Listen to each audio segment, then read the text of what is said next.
The collision between elite athletic performance and mass-market entertainment has always been a volatile space. But nowhere is this tension more palpable or more financially consequential than in the current ecosystem of women's basketball.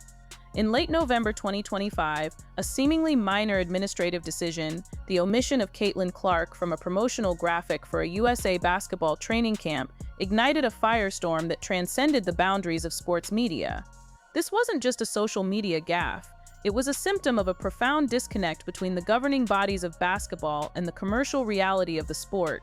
To understand the gravity of what happened in December 2025, we have to look at the friction between the old guard, represented by the selection committees and legacy players, and the new economy driven by superstars like Clark. The data is unambiguous. Clark's presence drives viewership variances of nearly 30 to 50%. Yet the institutions of the sport repeatedly fail to center her in their narratives. Let's dissect the anatomy of this controversy, the lingering shadow of the 2024 Olympic snub, and the fierce media culture war that uses Clark as a proxy for broader societal debates. It started on November 24, 2025. USA Basketball officially announced its roster for a critical training camp in Durham, North Carolina. This was a preliminary evaluation for the 2026 FIBA World Cup in Germany. The roster itself was a strategic blend of 18 invitees representing the past, present, and future. But the public didn't focus on the roster's depth. They focused on the promotional collateral. The official graphic released by USA Basketball featured 3 players prominently: Kahleah Copper, Kelsey Plum, and Jackie Young. Notably absent from this visual hierarchy was Caitlin Clark.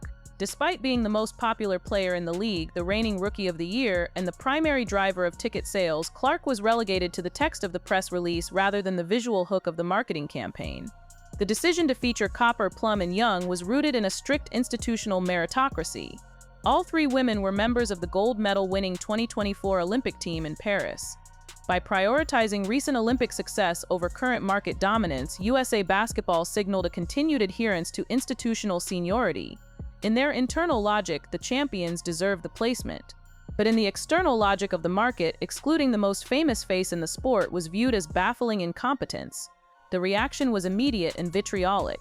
Social media users drew sharp comparisons to the NBA, asking if the Dream Team era would have ever excluded Magic Johnson or Michael Jordan from a promotional poster in favor of less recognizable role players. The consensus was that this constituted marketing malpractice. The narrative took hold that USA Basketball was behaving like a 1950s PR firm in a digital age.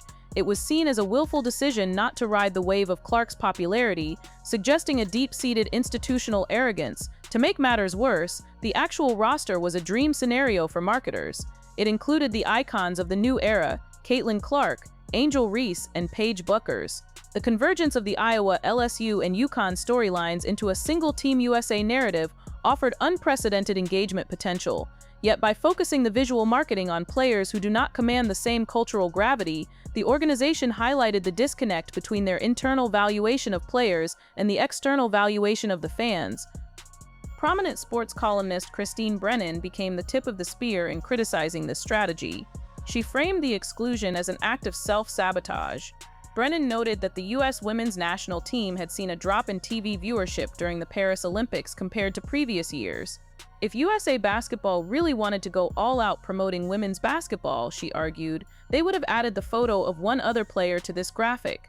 Brennan's assertion that this was either a willful decision to suppress Clark or sheer cluelessness suggests a deep mistrust between the media establishment and the sport's governing body.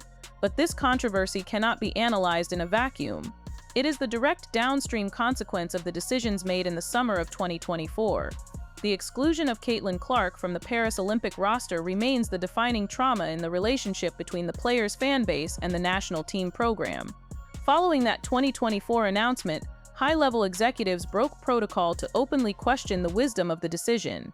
Casey Wasserman, the president of the LA 28 Olympic Organizing Committee, labeled the exclusion a missed opportunity in stark terms.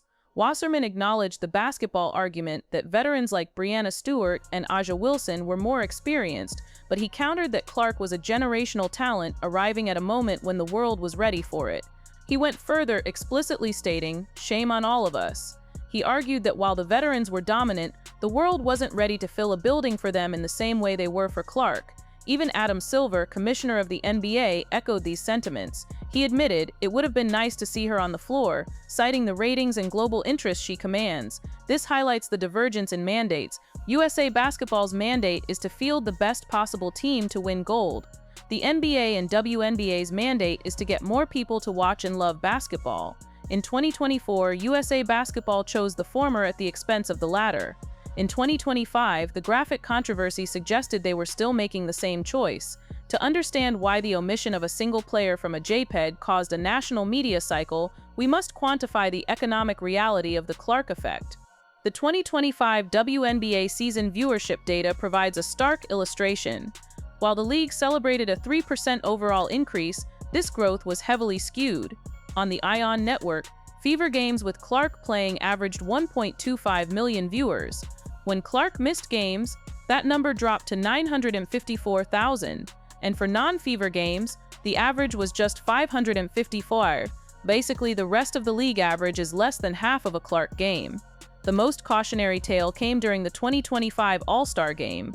In 2024, with a healthy Clark, the game drew a record 3.44 million viewers. In 2025, with Clark sidelined by injury, viewership fell to 2.19 million. That is a 36% year-over-year decline. Media pundits like Skip Bayless and Stephen A. Smith utilize this data to argue that the league is financially dependent on her. Smith noted that Clark is the cash cow, and when she is not visible, revenue and interest plummet. Therefore, USA Basketball's decision to sideline her in marketing materials appears to be a misallocation of resources that actively harms the financial potential of the event.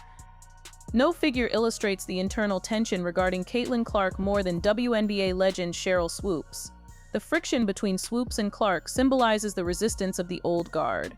It began with the infamous 40 shots lie, where Swoopes factually misrepresented Clark's college career. It escalated throughout the 2025 season, where Swoopes was accused of going silent during broadcasts when Clark's highlights were shown, leading to accusations of unprofessional bias. This culminated in late 2025, when reports surfaced that Swoopes had been fired from all 2025 WNBA TV broadcasts. This move was interpreted as the league finally acknowledging that her antagonism toward its biggest star was untenable for business. But for the fans, the Swoopes saga conditioned them to expect hostility from the establishment. When they see Clark left off a graphic, they don't see an error, they see the DNA of Sheryl Swoopes. The discourse has also become a proxy war for broader cultural debates. On one side, you have Jason Whitlock, representing the anti-woke critique. He frames the treatment of Clark as symptomatic of bias within the WNBA, arguing that the league has created a woke monster that hates its own savior because she disrupts the established order. On the other side, you have Stephen A. Smith, the voice of the bottom line. He argues that in professional sports, meritocracy must be balanced with profitability. He eviscerated the Basketball Reasons defense, stating that the leadership is incompetent for not recognizing the gift horse they have been given. And then you have Christine Brennan, focusing on the moral imperative of growth. She views the failure to market Clark as a betrayal of the sport's potential to reach young girls. So where does this leave USA Basketball as they look toward the 2026 World Cup and the 2028 Olympics in Los Angeles? The camp mentality of the organization clashes with the reality that Clark is already a bigger star than the program itself. The 2025-2026 cycle is a transition period. The gold medalists on the poster are the incumbents, but the audience cares less about them than the challenger. Despite the graphic snub, Clark's inclusion in the camp suggests she is on track for the roster. As Casey Wasserman noted, it is likely that Clark will be sporting the red, white, and blue for LA 28. The commercial stakes on home soil are simply too high to repeat the missed opportunity of Paris. The camp roster hints at a future super team featuring Clark, Paige Buckers, and Angel Reese. This trio represents the NIL generation players who entered the pros with massive followings. Integrating them with the old guard like Aja Wilson and Breanna Stewart will be the primary challenge. The absence of Caitlin Clark from that December 2025 graphic was a minor administrative choice with major symbolic weight. It revealed that while the league is growing, the growing pains are far from over. The battle for the soul of the sport between the purity of the past and the profitability of the future is just beginning. The December incident suggests that the institutions of the sport still haven't decided if they want to be right or if they want to be rich. If the domestic TV ratings were a warning shot, the global merchandise numbers are a nuclear detonation. To understand why the old guard's resistance is so dangerous, you have to look at whose name is on the back of the jerseys being shipped to Paris, Tokyo, and Melbourne. In late 2024 and throughout 2025, Fanatics reported a statistic that should have ended the debate instantly. Caitlin Clark didn't just have the best-selling jersey in the WNBA. She had the second best-selling jersey in all of basketball, trailing only Stephen Curry.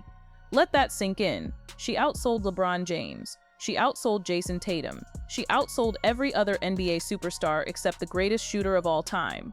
This proves that Clark is no longer just an American sports story. She is a global export. Yet, while the NBA actively markets Curry to Asia and Europe as the face of the game, USA Basketball's marketing department couldn't even find room for Clark on a JPEG. The most tragic irony of the December incident is that the very institution snubbing Clark is the one that arguably needs her the most to survive. The Clark effect isn't just about pro ratings, it's about the grassroots survival of the sport. Reports from the Youth Sports Business Report in 2025 highlighted a Clark spike in youth participation. Girls' basketball registration numbers in key markets like Indiana and Iowa haven't just ticked up, they have exploded, with some leagues reporting 20 to 30% increases in signups. These young girls aren't signing up to play defensive schemes or to pay their dues. They are signing up to shoot logo threes like Caitlin. By alienating Clark, USA Basketball isn't just annoying a fan base, they are severing the connection to the next generation of players. They are effectively telling the future of the sport that their hero doesn't fit the culture. All of this sets the stage for the ultimate battleground, the 2028 Los Angeles Olympics. The current strategy of the U.S. Olympic ecosystem is built on a philosophy of continuity over celebrity. It is a system designed to reward tenure, loyalty, and the slow climb up the ladder. It is the system that gave us the 2024 snub, and it is the system that produced the 2025 graphic. But LA 28 is different. These are the first Summer Games on American soil in a generation. The commercial pressure to deliver a spectacle is unlike anything the sport has ever seen. NBC Universal, the broadcasters, and the sponsors have zero interest in continuity. They want ratings, they want the super team. We are hurtling toward a collision. On one side, you have an administration clinging to a 20th century model of hierarchy. On the other, you have a 21st century economic reality where Caitlin Clark is the sun around which everything else orbits. In the end, the December incident of 2025 will likely be remembered not for the graphic itself, but as the moment the dam finally broke. It was the moment the world realized that USA Basketball cannot have it both ways. You cannot cash the checks that Caitlin Clark writes while refusing to put her face on the checkbook. As we head toward 2026, the choice is stark. The sport can continue to protect the feelings of the past, or it can embrace the fortune of the future. The fans have already made their choice. They are watching the girl with the number 22 on her back. The only question left is whether USA Basketball will be smart enough to turn the camera in her direction.